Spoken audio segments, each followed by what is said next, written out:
I was stuck in the car a few weeks ago, waiting to pick up my wife at work, tuning around the Sirius Satellite Radio dial, looking for a few laughs. I had heard the Howard Stern show that was on earlier in the day, so I didn't need to listen to that again, and I went a few clicks past it and landed on the Blue Collar Comedy Channel.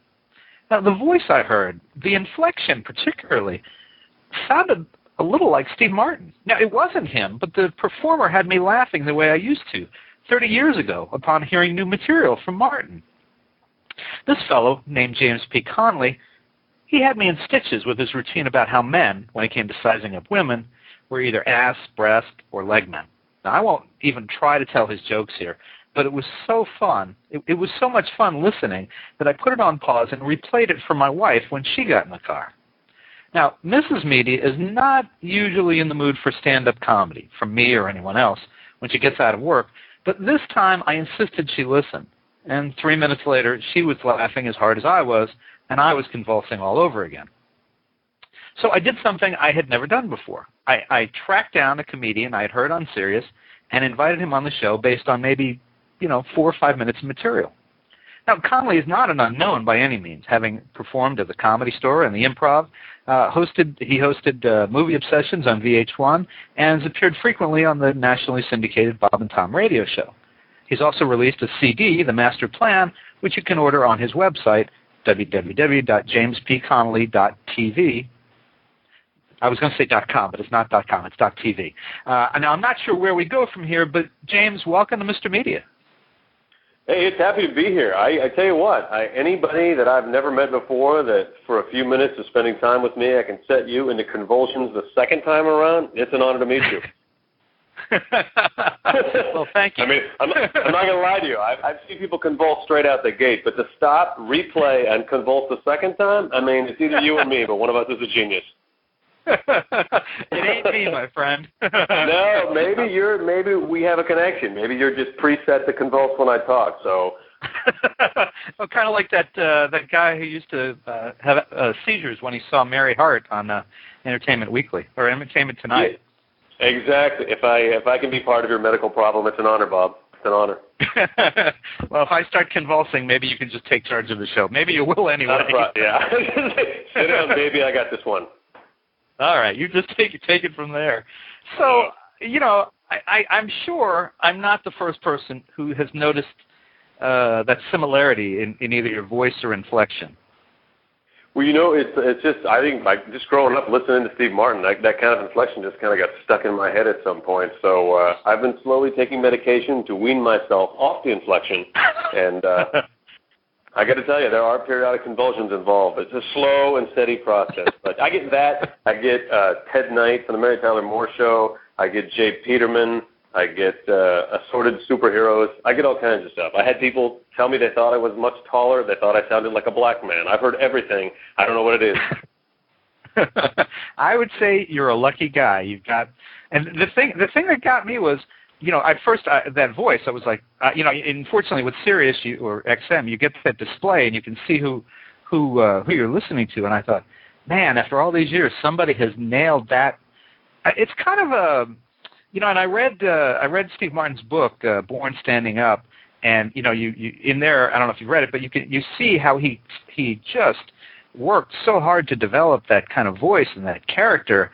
And then, he stopped doing it. He just left it. And to hear someone, you're your own man. I don't want to give people the wrong idea. The comedy that you do is completely different than Martin. But there's a tonality. There's something there that if you were a fan of Steve Martin, if you miss that kind of humor, you got to hear James P. Connolly. It's just it'll take you back, and you will not be sorry. Oh, well, I appreciate that. I like to think of it as kind of a lot of arrogance with no substance. I think that's kind of the vein. A lot of, and it's not really an act. You didn't ask my younger sister. I tortured her like this all growing up, and so when she saw me performing, she's like, "Really? You're going to do that to the rest of the world now too?" Now, does your family find you funny, or are they like, "I can't believe he's making a living doing that"? Well, I'm sure they probably are always saying, "I can't believe he's making a living doing that," but. Everybody, actually my brother and sister, it was a very fun family. All three siblings, they were razor sharp at our dinner table. It was like coming and sharpening your blade and setting it on the table. It was just like a kind of like comedic samurai warriors going after each other every night, and the best man or woman would win and walk away until the next meal. And could you only pull that on each other, or were parents involved, or well, I would say that my mother was entertained by it all. My father probably would have preferred if we'd have just closed our mouths and ate our food. He didn't quite get the fact that we were it was fun for us. But no, my mom's got a good sense of humor. My grandfather was a very funny man too. So he actually lost half his finger in working in the shipyards in World War II, and so he only had a half a finger.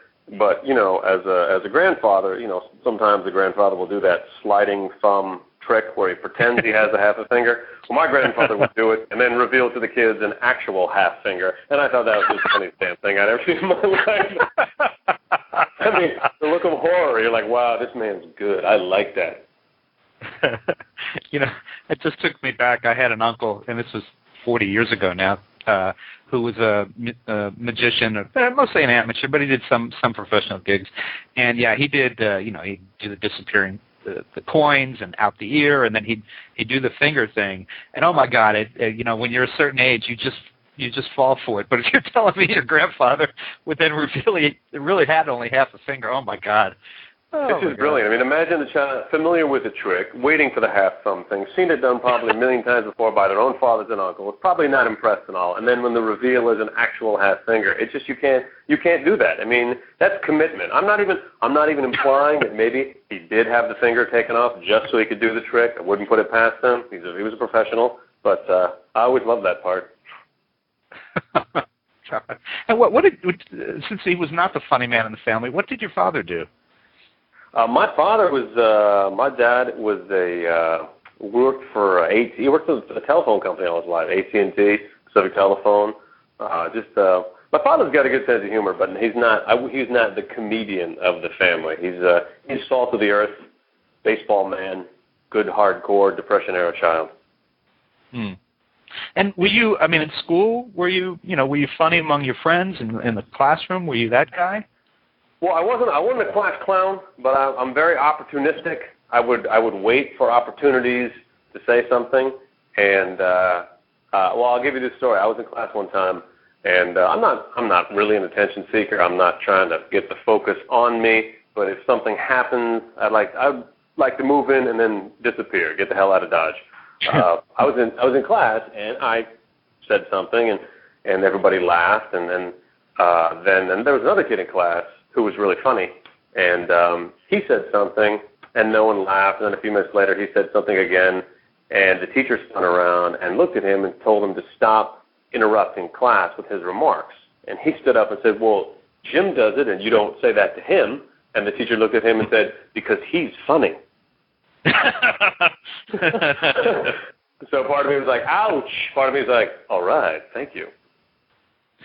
So, it was kind of a nice pat on the back, but yeah, maybe a little bit. I don't think it shocked anybody that I went into comedy, but I don't think anybody would have predicted it. Well, and reading a little about you took an interesting path. I mean, you went. Yeah, I don't believe in the linear progression. I think that's it's boring. I mean, why? Yeah, to me, it's like a career path like Lombard Street in San Francisco. You just got to take every turn that comes and try not to vomit on the way. But Harvard and Marine ROTC, I mean, sure, have gone further afield from where you wound up? Well, I mean, Harvard was a choice because actually I got a Marine Corps scholarship, so that paid for Harvard. Plus, Harvard was far enough away from my home that my mother couldn't swing by and visit me at college. I put some distance between home, and it was different. It was different going to Harvard on a Marine Corps scholarship because there was a few of us that did that, and it was we used to go to MIT to do the military obligations, but it was kind of unique walking around Harvard. Every now and then we have to show up in the military uniforms, and Harvard being the beloved bastion of liberal ideas, sometimes we weren't exactly the most popular people walking around campus. Well, yeah. I mean, what years were you in school there? I was there in 84 to 88. All right. So I had a feeling you were a few years past the whole Vietnam thing, so it wasn't quite the same as. Thank you very much. I was. Yeah. Yeah, I was. I'm not. No, I'm not that old. I'm close, but not. I'm not a Vietnam veteran. No. No. But I mean, the whole attitude towards the soldiers during the Vietnam in the mid '70s, that kind of, by the time the '70s were over, soldiers were treated a little better and had a little more respect. But still, to be on the Harvard campus in a Marine uniform, that would be that would stand out. He does, and the only time it really kind of blends in is if, maybe you're at a male strip club and you're performing in a military uniform, then it works fine. But at the time, it was, but it was, the guys that did it were great. I mean, we had a great time. We didn't wear the uniform all the time, so it was just a couple times a week. And but it was worth it, got a great education, met some great people, and had a good time. Could you be funny either at Harvard or in ROTC? Were there opportunities for that, or was that kind of frowned on? No, actually, you know what? I started when I was in the military. They used to have military dinners all the time, and they always had someone MC the dinner, so that I would get chosen to do that. And I had some friends in Harvard who were just a lot of fun, and we would just get up in front of people. We had we lived in a house, and they would have these social events. And one of my friends' idea was that there was people getting money to do art projects for the house, and one was a cheese mural. And he was like, how the hell can they give money for people to put up pictures of cheese in black and white? And so he wanted to get some money and for some project, and his idea was taking pictures of people's heads and their necks and then scrambling up the pictures and trying to match the heads with the necks. And so that was his response. Okay. This is a great guy. And then we decided we called a press conference together, because we started circulating around the house that there were allegations that there were misappropriations of the funds from the art project. And so we called our own fake press conference, and we got everybody, we planted questions in the audience. And this was the time of the Oliver North thing. And so while he was fielding very aggressive questions from people who are now getting very angry at him, they brought me in as kind of to explain where the appropriations of the funds may or may not have gone. And during my speech, we had some guy stand up and start screaming anti-military things at me, and then we had a friend of ours just physically come in and throw him down and drag him out, and no one knew what the hell was going on. We were doing this, but we had a good time. And were you in Harvard, of course, very famous for its comedians who've come through there, Hasty Pudding, the Harvard Lampoon. Oh, yeah. Conan O'Brien, I think, is from that. Did you participate in any of that kind of stuff at the school? I didn't do any of that kind of stuff. I went near it. I walked around it. I went into Lampoon one time.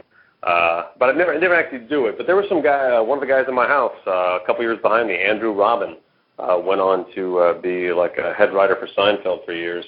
And Conan was a couple years ahead of me, but yeah, I never did any of the mainstream stuff. I went and saw some of that stuff, and mostly my stuff at the time was just, goofing around, doing the things that we were doing on a much smaller scale. But I hadn't really decided I was going to give this a shot yet. Okay, my next question was, when did you do your first stand-up gig? Where was it? I was actually, I may be the only comedian who's ever started this way, but the first time I ever did anything like this was, I was in the Marine Corps, and I was actually overseas in Desert Storm. And my colonel called me in, and he said that he wanted to gather all the officers in our unit together, and he kind of wanted to roast them to kind of build some camaraderie, and I was ordered to write him jokes for the dinner. Ordered to write jokes. I received a lawful order to make my commanding officer funny the next night. I could be, punishable by, the man had power over me. So I went and I grabbed my buddies, and we sat down and we started writing all these jokes, and we were able to skewer these other officers because we weren't going to be saying them, the colonel was. So we turned the stuff in, and an hour before the dinner, I got called into his office. I thought, geez, great. I crossed the line. I'm going to hang for this stuff. And I went in there, and they wanted to ask me some tips, like, what did you mean by this joke, and how should I deliver this? And I was like, all right. So he went out there, and he did fantastic. And I thought, all right, when I get out, I'll give this a shot now. Wow. So your government actually gave you the career that you have today, and it wasn't the one you were brought in for.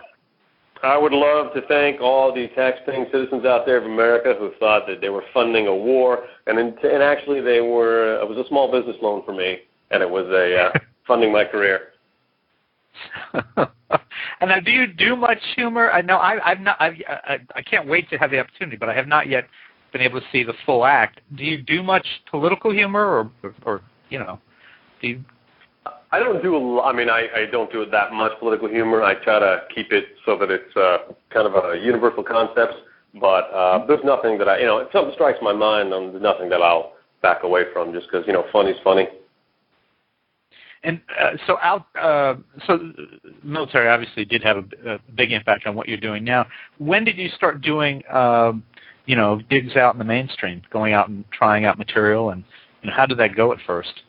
Well, making the transition from a Marine Corps officer to a amateur stand-up comedian is a huge shot to the ego. I actually started out. I came back and I started out as a mobile disc jockey karaoke host because I thought if I could drag my humiliation level way down low, then I would be easier to raise myself up from the ashes. But I turned around. I did karaoke hosting. I was in bars. I was in sushi houses trying to get people's attention, and then I did that for about a year and a half, and then I went up with a tour guide at Universal Studios, which was my big move to Hollywood because nothing says well done like a grueling 3-week audition process only to make $5 an hour doing the Universal Studios tour guide. Yeah, we made less money than the guy who was pushing churros at the churro cart. That's how esteemed the position was. But you probably didn't put on as much weight. No, we couldn't because we had the polyester tight pants with a clip-on tie, and there wasn't room for growth. Now, what were some of the other key points, along your path that have had a big impact and helped you get to the point that you're at now?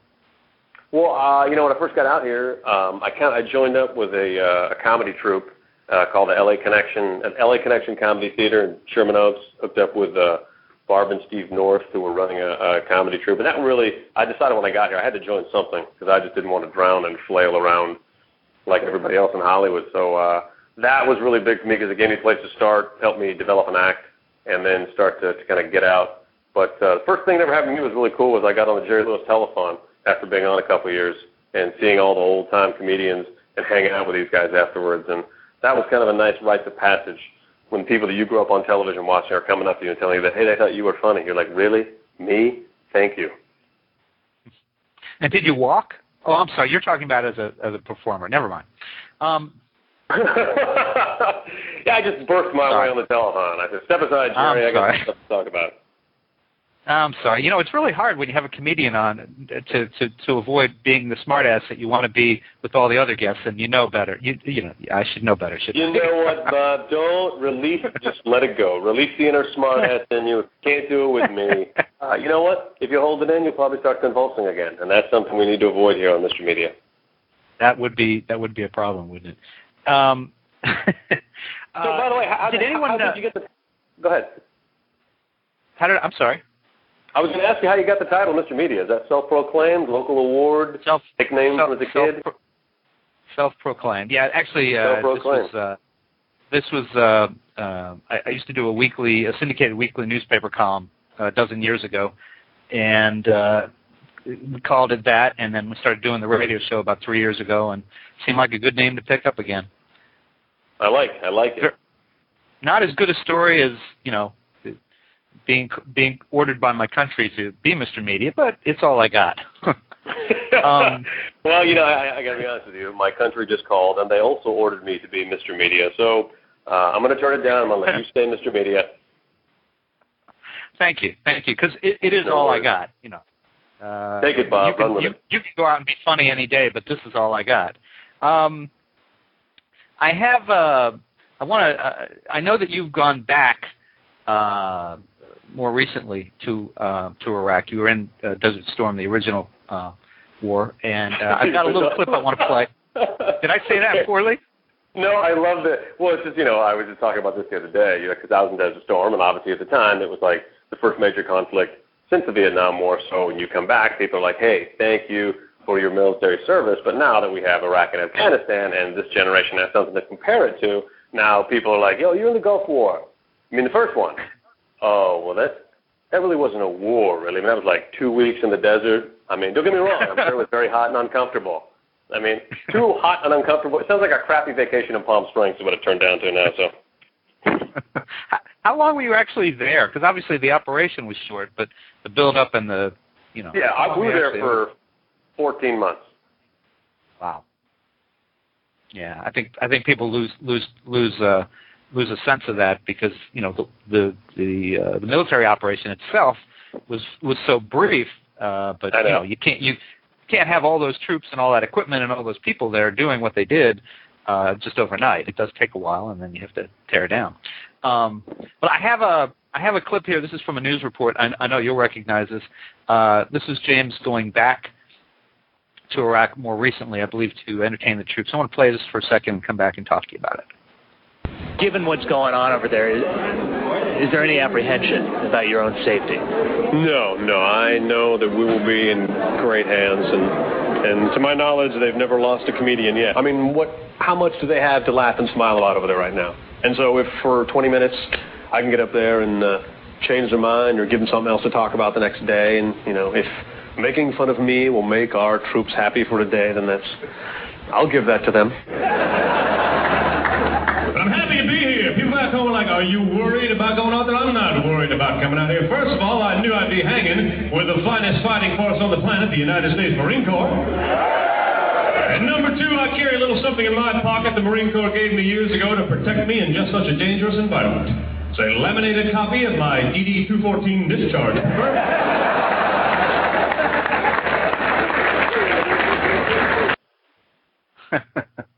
Little military humor there. So, the old DD-214 joke. I had to dust that baby off.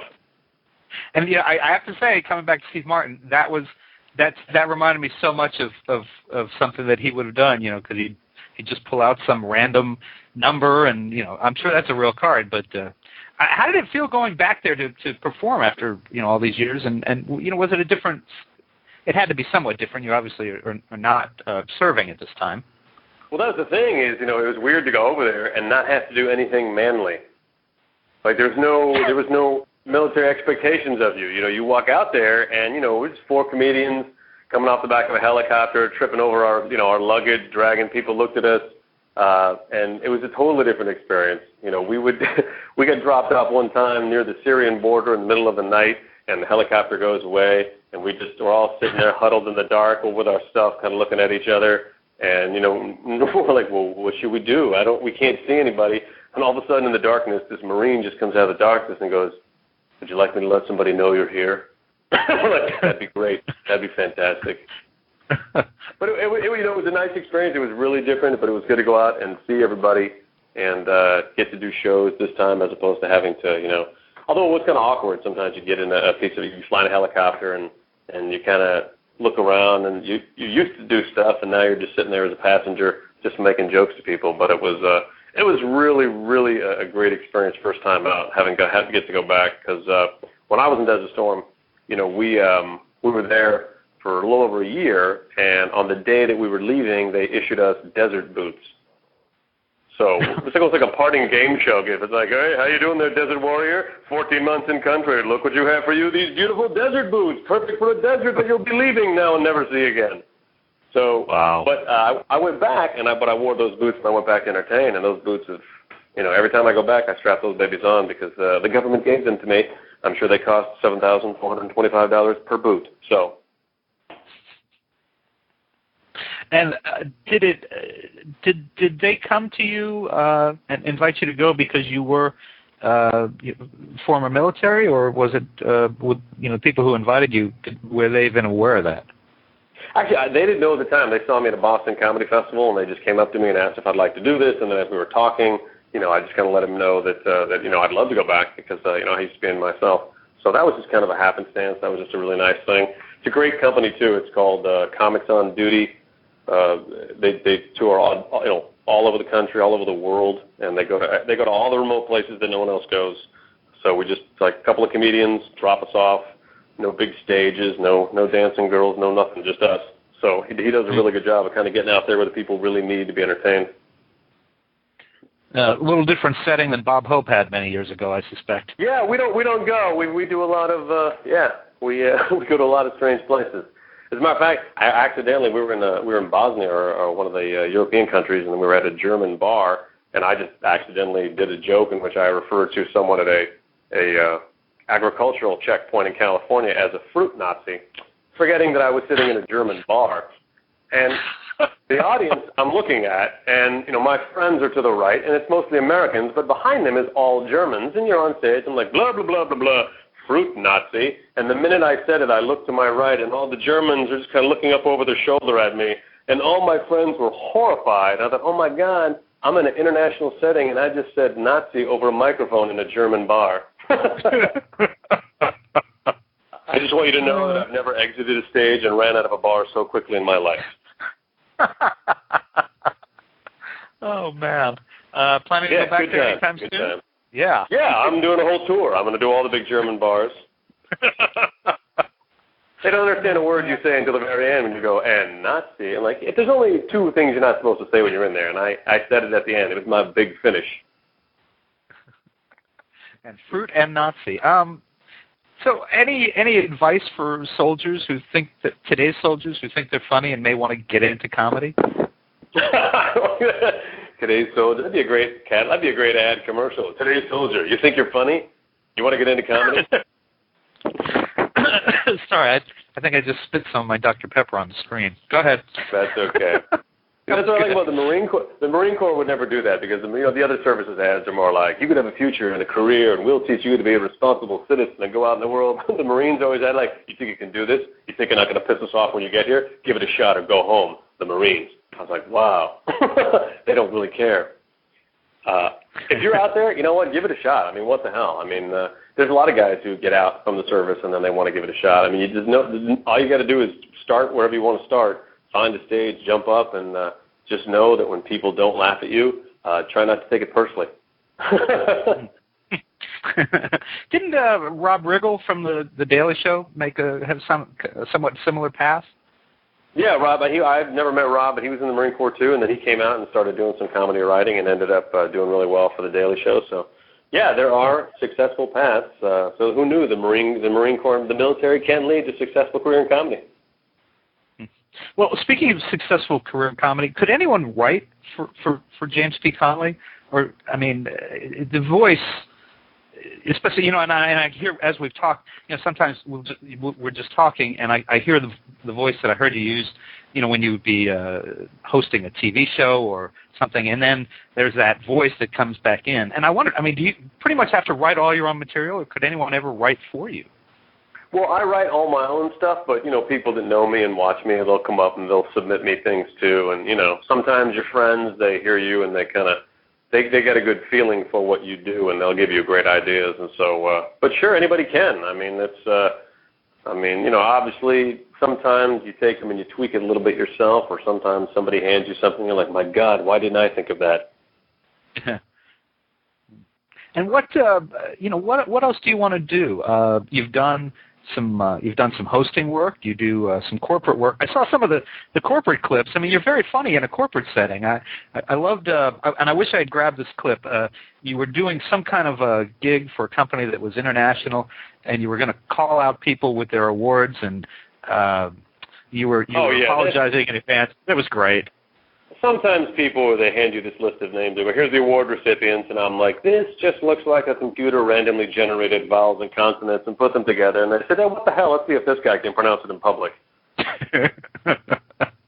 It's a nightmare challenge because this is someone who got an award, and, when you're up there and you're saying somebody's name and no one's standing up, you're like, I could try to say it again, or I could just, stand up if you think you want an award. I have no idea how to pronounce your name. And I love that you, and here I go, I promise not to tell your jokes, but one of the things you said was, if you folks come back next year and you want me to be able to, you want to hear your name, change your name to something I can pronounce. Exactly. I think that's a fair request. I think that was very fair. I've been to some of these corporate events, and it's like, oh my God, forget it.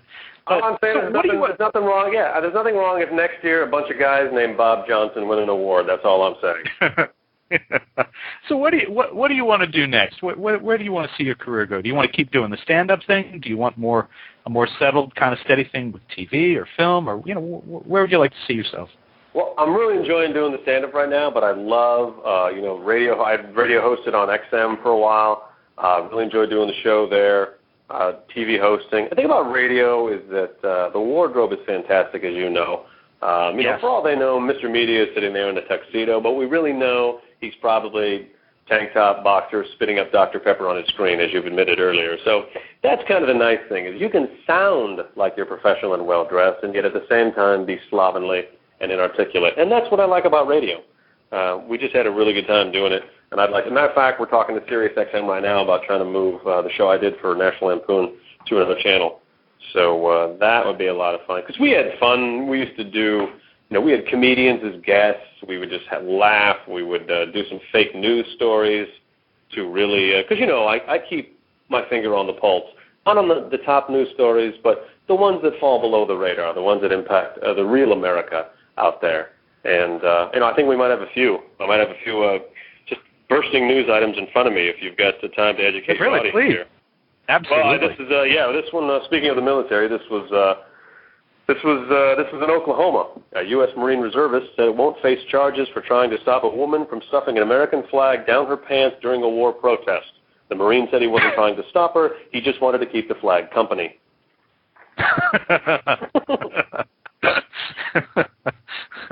All right. Here's another one. Wounded veterans from all over Georgia gathered for the Purple Heart Hunt this weekend, a quail hunt in the southwest part of the state. Organizers say wounded vets can benefit from getting away from the day-to-day grind of recovery and sharing in the therapeutic qualities of nature.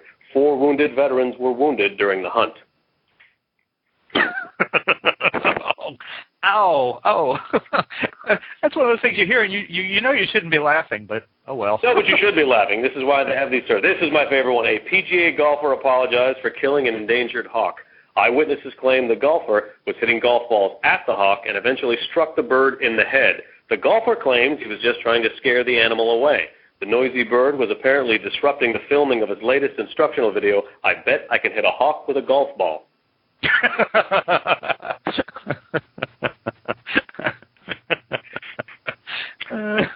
That was the best of the 3, without a doubt. There you go. We try to make them work for you. So, we do what we can. So I really enjoy doing that, and the TV hosting is a lot of fun. And I'm not that picky. I just really enjoy the whole package right now. I'm having a really good time. And you can't. I did the show last night. It was a lot of fun. You just can't beat getting up in front of a group of people and just having a good time with them. And let me tell everybody, folks, you can see James P. Connolly on, I think the next gig is August 14th at the Comedy and Magic Club in Hermosa Beach, California. And you can check for more upcoming dates or to order his CD, his comedy CD, The Master Plan. Check out his website, www.jamespconnolly, that's CONNOLLY.TV, not .com, .tv. You can also follow him on Twitter, twitter.com, if Twitter is working again, ever, twitter.com/James P. Connolly. Any other gigs you want to mention coming up? No, you know what? I'm going to be heading out to Indiana in October, and I'll be out in Erie, Pennsylvania in December. And other than that, you can always go to the website and check it out. I'm always changing and always got new shows popping up. So please feel free to stop on by and tell me you heard me on Mr. Media. That would be nice. I'd like you to do that too, and I'll look forward to getting to see you somewhere in person as well. James, sure. Like I said, I had never tracked someone down based on a couple-minute routine on the radio. It was well worth it. I enjoyed discovering more of your material, and I'll tell people, James has got a channel of his own on YouTube.com. You can look him up there. This was a lot of fun. I appreciate you coming on, and I wish you a lot more luck, and I look forward to hearing more material from you. Well, it's fantastic. I tell you what, can I leave your people with some words of wisdom from me? Please. I would love to. This is something this has made my year perhaps the single greatest year of my life, and I don't always like to share wisdom with people because if everybody's having a good time, then it's not that much fun for me.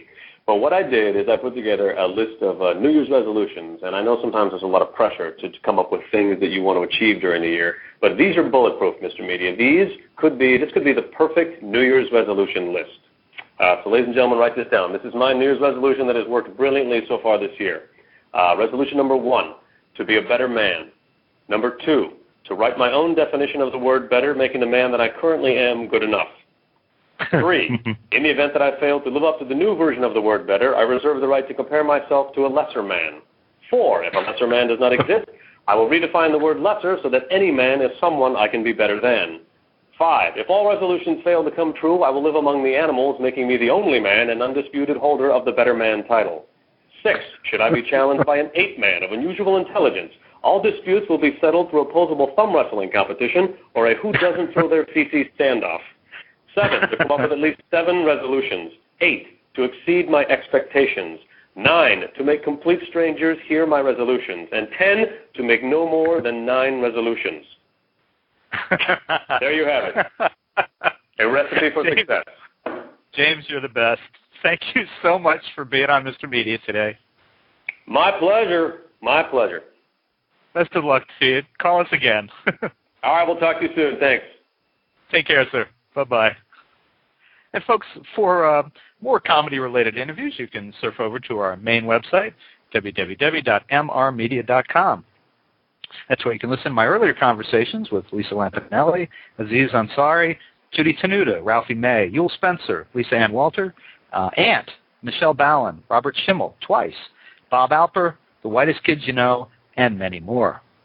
And please think about writing an online review of Mr. Media, casting a vote for Mr. Media, or marking Mr. Media as one of your favorites, whether you listen on Blog Talk Radio, Truthland.com, DigitalJournal.com, Vox.com, PodcastPickle.com, MediaFly.com, Blueberry, Zencast, Zimbio, or Odeo. And subscribe to Mr. Media on iTunes, and you'll never miss a show.